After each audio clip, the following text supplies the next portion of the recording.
ఎదురీతకు అంతం లేదా, నా మదిలో రేగే గాయం మాసిపోదా.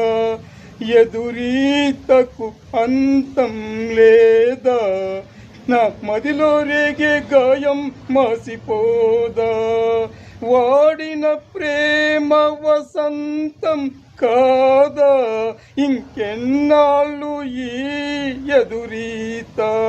ఎదురీతకు అంతం లేదా, నా మదిలో రేగే గాయం మాసిపోదా.